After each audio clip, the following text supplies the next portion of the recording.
Ronaldo has just set an impressive record at the AFC Champions League by helping Al Nassr achieve their first victory in Group B. Notably, the goal he scored against Andrin brought his total to 904 goals and established an interesting milestone. Ronaldo has scored more goals in his 30s than he did in his 20s. Specifically, at the age of 39, Ronaldo has scored 441 goals in just 523 matches since his 30th birthday, surpassing the 440 goals he netted in 596 matches in his 20s. Throughout this time, his goals have come while playing for Real Madrid, Juventus, Manchester United, Al Nassr, and the Portugal national team, including 132 goals for the national squad. This recent goal not only marks a new milestone in Ronaldo's career, but also highlights his determination to reach the incredible milestone of 1,000 career goals before retiring. With his current form, fans have every reason to hope for this remarkable achievement. Vinicius is facing criticism for comments that many see as ungrateful, accusing all of Spain of being racist based on the actions of a few individuals. Many other players have also encountered discrimination in La Liga, yet it seems only Vinicius is being singled out. Perhaps he should reflect on himself. Player George Lopez made strong statements in an interview with T Mudo, arguing that Vinicius's call to strip Spain of its World Cup hosting rights is disrespectful. He emphasized that Vinicius achieved a high level thanks to the club and the league in this country. Previously, the Real Madrid player had also made sharp remarks, urging FIFA to revoke Spain's hosting rights for the 2030 World Cup. Vinicius is feeling aggrieved as he continues to be seen as a thorn in the side by fans of Atletico Madrid and Valencia. In May 2023, 3 Valencia fans were sentenced to 8 months in prison and banned from entering the stadium for 2 years due to racist behavior towards Los Blancos players. Kylian Mbappé has made his return to the Real Madrid squad after a recent injury and has been called up for the upcoming UEFA Champions League match for the 2024-2025 season against Lens. This news has surprised many fans and football experts, as just a week earlier, Mbappé had to leave the field early during a La Liga match against Alaves due to a thigh issue. Initially, his injury was expected to keep him out for at least 3 weeks, making him miss important matches for Real Madrid, including the Madrid derby against Atletico. However, the swift recovery of the 25-year-old forward has brought good news for the Spanish royal team.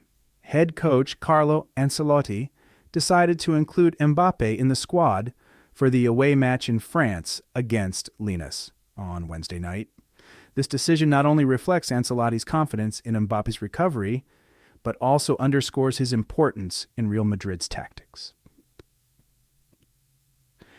The return of the French player holds special significance, as this will be his first match on French soil at the club level since leaving Paris Saint-Germain in July of this year.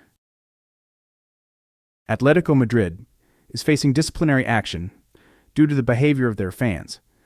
The disciplinary committee of the Spanish Football Federation is set to meet on Wednesday and is expected to impose a sanction that could include at least 1 match behind closed doors or a restriction on the number of fans allowed to attend future games. The situation arose after Atletico fans exhibited unsportsmanlike conduct towards goalkeeper Thibaut Courtois during the Madrid derby last weekend. Specifically, the Belgian goalkeeper was targeted with various objects, including lighters, bottles, and plastic bags, which security personnel had to clear away after the match. There were even reports of waste being thrown, stemming from the animosity towards Courtois, who previously played for Atletico. In response, Atletico Madrid released a statement declaring their decision to impose a lifetime ban on the fans identified by the police through security services and the club's cooperation.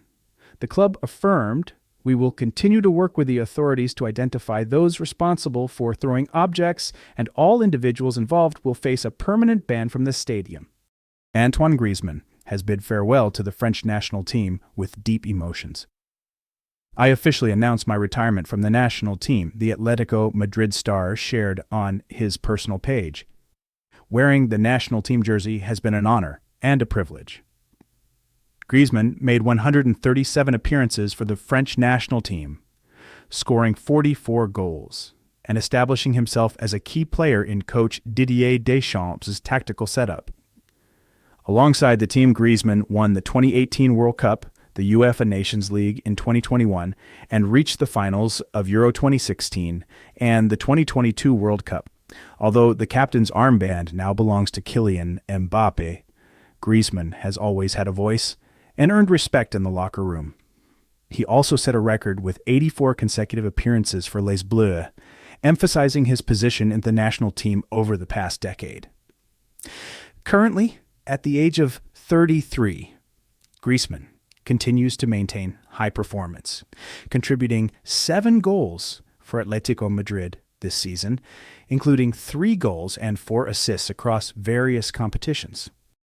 Pep Guardiola has settled on a plan to replace Rodri. According to English media, he will revert to a familiar strategy by pushing John Stones into a midfield role. The English player himself is happy to embrace this position, stating ahead of the second leg of the Champions League, "Yes, if asked, I will play in that position. We have many quality players who can fill the gap, and I enjoy playing in midfield. It offers a different perspective on the game." Stones emphasized his respect for players in that position, noting their understanding of the game and their timing for receiving and distributing the ball. "I really enjoy playing in this role, and I strive to improve every time I get the opportunity."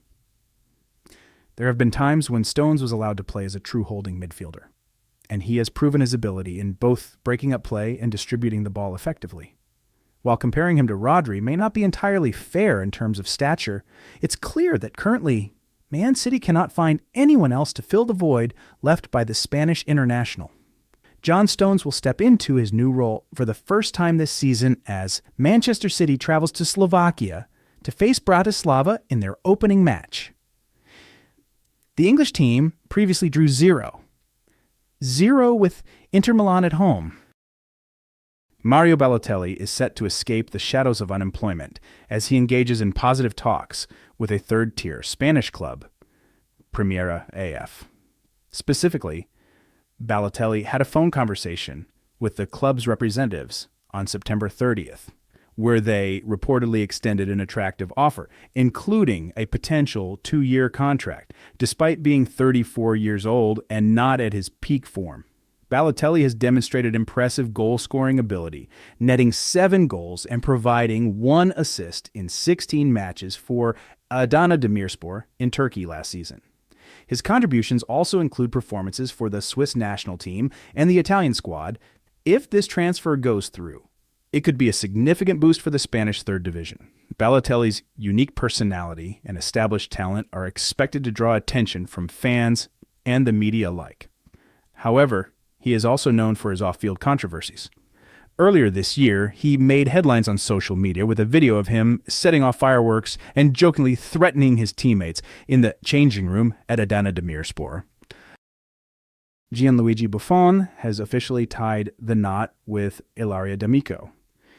The couple, who have been together since 2014, decided to get married following Buffon's retirement from professional football last summer after an impressive 28-year career. The romantic wedding ceremony took place in Tuscany, Italy, with over 250 guests in attendance to celebrate with the former Juventus, Parma, and Paris Saint-Germain goalkeeper. Notable attendees included coach Luciano Spalletti and former teammates Giorgio Chiellini and Leonardo Bonucci. After the wedding, the 46-year-old Buffon will take Ilaria D'Amico on a honeymoon before returning to his role as a coach for the Italian national team. Meanwhile, Ilaria D'Amico will continue her work as a television presenter. The beautiful 51-year-old was previously a commentator for Sky Sport Italia. In a recent interview, she shared that she studied law before falling in love with the former Italian goalkeeper. The couple has lived happily together for a decade, and their wedding was primarily a formal occasion to celebrate their long-standing partnership.